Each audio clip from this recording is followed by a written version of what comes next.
Hi!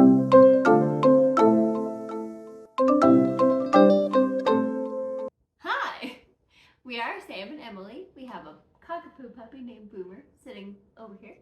But today we are going to be reading through Genesis 15, 16, 17, 18, and 19. Right. Please enjoy the journey with us. Once again, if there are names and locations we are not pronouncing correctly, we are aware of that, but also trying our best. So. All right. Starting off, Genesis chapter 15. God, 1-5. Ow. Oh, Bumped my elbow, sorry. Oh, No, that's my bump. No, I bumped my own elbow. All right. Genesis 15. The Lord's covenant with Abram. After this, the word of the Lord came to Abram in a vision. Do not be afraid, Abram. I am your shield. I am your very great reward. But Abram said, Sovereign Lord, what can you give me since I remain childless? But the one who will inherit my estate is Eliezer of Damascus. And Abram said, Nah, babe. You have given me no children, so a servant in my household will be my heir. Then the word of the Lord came to him. This man will not be your heir, but a son who is your own flesh and blood will be your heir. He took him outside and said, Look up at the sky and count the stars, if indeed you can count them. Then he said to him, So shall your offspring be. Abram believed the Lord, and he credited it to him as righteousness. He also said to him, I am the Lord who brought you out of Ur of the Chaldeans to give you this land to take possession of it. But Abram said, Sovereign Lord, how can I know that I will gain possession of it? So the Lord said to him, Bring me a heifer, a goat, and a ram, each 3 years old, along with a dove and a young pigeon. Abram brought all these to him, cut them in two, and arranged the halves opposite each other. The birds, however, he did not cut in half. The birds of prey came down on the carcasses, but Abram drove them away. As the sun was setting, Abram fell into a deep sleep, and a thick and dreadful darkness came over him. Then the Lord said to him, Know for certain that for 400 years your descendants will be strangers in a country not their own, and that they will be enslaved and mistreated there. But I will punish the nation they serve as slaves, and afterward they will come out with great possessions. You, however, will go to your ancestors in peace and be buried at a good old age. In the 4th generation, your descendants will come back here, for the sin of the Amorites has not yet reached its full measure. When the sun had set and darkness had fallen, a smoking firepot with a blazing torch appeared and passed between the pieces. On that day, the Lord made a covenant with Abram and said, To your descendants I give this land, from the Wadi of Egypt to the great river, the Euphrates, the land of the Kenites, Kenizzites, Cadmonites, Hittites, Perizzites, Rephaites, Amorites, Canaanites, Girgashites, and Jebusites. 16. Hagar and Ishmael. Now Sarai, Abram's wife, had borne him no children, but she had an Egyptian slave named Hagar. So she said to Abram, The Lord has kept me from having children. Go, sleep with my slave. Perhaps I can build a family through her. Abram agreed to what Sarai had said. So after Abram had been living in Canaan 10 years, Sarai his wife took her Egyptian slave Hagar and gave her to her husband to be his wife. He slept with Hagar and she conceived. When she knew she was pregnant, she began to despise her mistress. Then Sarai said to Abram, You are responsible for the wrong I am suffering. I put my slave in your arms, and now that she knows she's pregnant, she despises me. May the Lord judge between you and me. Your slave is in your hands, Abram said. Do with her what you think is best. Then Sarai mistreated Hagar, so she fled from her. The angel of the Lord found Hagar near a spring in the desert. It was the spring that is beside the road next to Shur. And he said, Hagar, slave of Sarai, where have you come from, and where are you going? I am running away from my mistress Sarai, she answered. Then the angel of the Lord told her, Go back to your mistress and submit to her. The angel added, I will increase your descendants so much that they will be too numerous to count. The angel of the Lord said to her, You are now pregnant, and you will give birth to a son. You shall name him Ishmael, for the Lord has heard your misery. He will be a wild donkey of a man. What a compliment. His hands will be against everyone, and everyone's hands against him. And he will live in hostility towards all his brothers. She gave this name to the Lord who spoke to her. You are the God who sees me, for she said, I have now seen the one who sees me. That is why the well was called Beer Lahai Roi. It is still there between Kadesh and Bered. So Hagar bore Abram a son, and Abram gave him the name Ishmael. Gave the name Ishmael to the son she had born. Abram was 86 years old when Hagar bore him Ishmael. Chapter 70. All right. It's gonna get hard when we get like 60, whatever. 112. More hand motions. From like little post-it notes. All right. Chapter 17. When Abram was 99 years old, the Lord appeared to him and said, I am God Almighty. Walk before me faithfully and be blameless. Then I will make my covenant between me and you. I will greatly increase your numbers. Abram fell face down, and God said to him, As for me, this is my covenant with you. You will be the father of many nations. No longer will you be called Abram. Your name will be Abraham, for I have made you a father of many nations. I will make you very fruitful. I will make nations of you, and kings will come from you. I will establish my covenant as an everlasting covenant between me and you and your descendants after you, for the generations to come, to be your God and the God of your descendants after you. The whole land of Canaan, where you now reside as a foreigner, I will give as an everlasting possession to you and your descendants after you, and I will be their God. Then God said to Abraham, As for you, you must keep my covenant, you and your descendants after you for the generations to come. This is my covenant with you and your descendants after you. The covenant you are to keep. Every male among you shall be circumcised. You are to undergo circumcision, and it will be the sign of the covenant between me and you. For the generations to come, every male among you who is 8 days old must be circumcised, including those born in your household or bought with money from a foreigner. Those who are not your offspring, whether born in your household or bought with your money, they must be circumcised. My covenant in your flesh is to be an everlasting covenant. Any uncircumcised male who has not been circumcised in the flesh will be cut off from his people. He has broken my covenant. I didn't like that motion. God also said to Abraham, As for Sarai, your wife, you are no longer to call her Sarai. Her name will be Sarah. I will bless her and will surely give you a son by her. I will bless her so that she will be the mother of nations. King of peoples will come from her. Abraham fell face down. He laughed and said to himself, Will a son be born to a man 100 years old? Will Sarah bear a child at the age of 90? And Abraham said to God, If only Ishmael might live under your blessing. Then God said, Yes, but your wife Sarah will bear you a son, and you will call him Isaac. I will establish my covenant with him as an everlasting covenant for his descendants after him. And as for Ishmael, I have heard you. I will surely bless him. I will make him fruitful, and will greatly increase his numbers. He will be the father of 12 rulers, and I will make him into a great nation. But my covenant I will establish with Isaac, whom Sarah will bear to you by this time next year. When he had finished speaking with Abraham, God went up from him. On that very day, Abraham took his son Ishmael, and all those born in his household, or bought with his money, every male in his household, and circumcised them. As God told him, Abraham was 99 years old when he was circumcised. And his son Ishmael was 13. Abraham and his son Ishmael were both circumcised on that very day. And every male in Abraham's household, including those born in his household or bought from a foreigner, was circumcised with him. Doesn't sound like a very fun day. Yeah, that'd be okay. Double checking. Like, are you sure that's what he said? Are you sure? Yeah.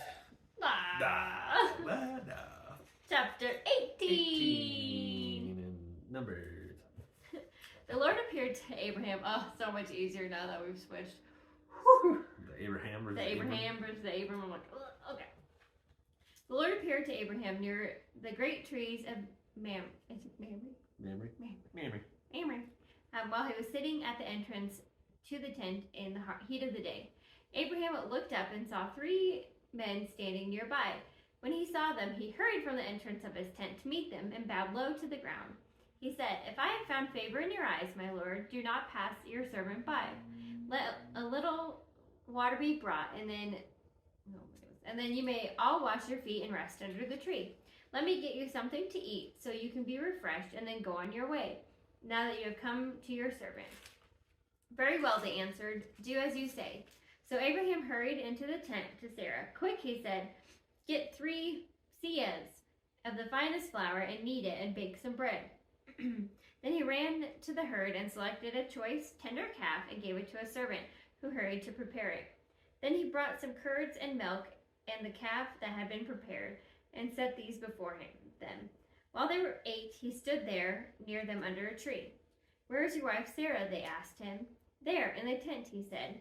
Then one of them said, "I will surely return to you about this time next year, and your wife Sarah will have a son." Now Sarah was listening at the entrance to the tent, which was behind him. Abraham and Sarah were already very old, and Sarah was past the age of childbearing. So Sarah laughed to herself as she thought, "After I am worn out and my Lord is old, will I now have this pleasure?" Then the Lord said to Abraham, "Why did Sarah laugh and say, 'Will I really have this child now that I am old? Is anything too hard for the Lord? I will return to you at the appointed time next year, and Sarah will have a son." Sarah was afraid, and she lied and said, "I did not laugh." But he said, "Yes, you did laugh." When the men got up to leave, they looked towards Sodom, and Abram walked along with them to see them on their way. Abraham walked along with them to see them on their way. Then the Lord said, "Shall I hide from Abraham what I am about to do? Abraham will surely become a great and powerful nation, and all nations on earth will be blessed through him. For I have chosen him, so that he will direct his children and his household after him to keep the way of the Lord by doing what is right and just, so that the Lord will bring him about for Abraham what he has promised." Then the Lord said, the outcry against Sodom and Gomorrah is so great, and their sin is so grievous, that I will go down and see if what they have done is as bad as the outcry that has reached me. If not, I will know." The men turned away and went toward Sodom, but Abraham remained standing there before the Lord. Then Abraham approached him and said, "Will you sweep away the righteous with the wicked? What if there are 50 righteous people in the city? Will you really sweep it away and not spare a place for the sake of the 50 righteous people in it? Far be it from you to do such a thing, to kill righteous with the wicked, treating the righteous and the wicked alike. Far be it from you. Will you not judge all of the earth? Will you not, the judge of all the earth, do right?"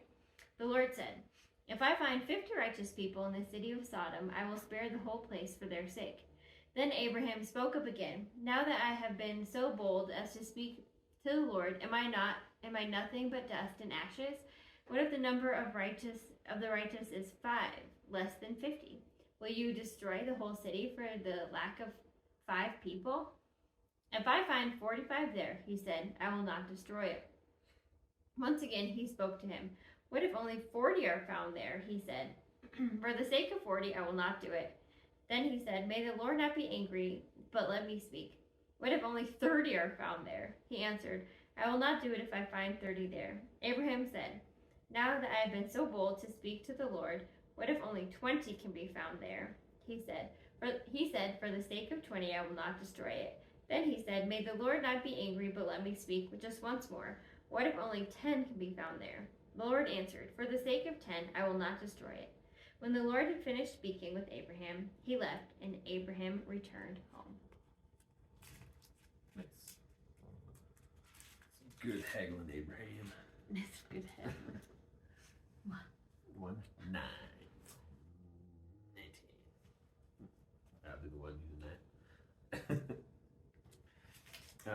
Cute. Cute.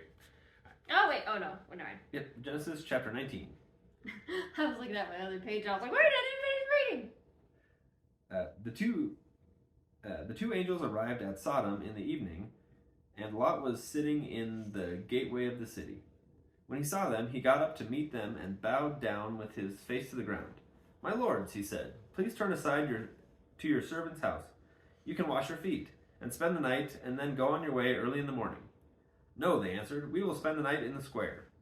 But he insisted so strongly that they did go with him and entered his house. He prepared a meal for them, baking bread without yeast, and they ate. Before they had gone to bed, all the men from every part of the city of Sodom, both young and old, surrounded the house. They called out to Lot, "Where are the men who came to you tonight?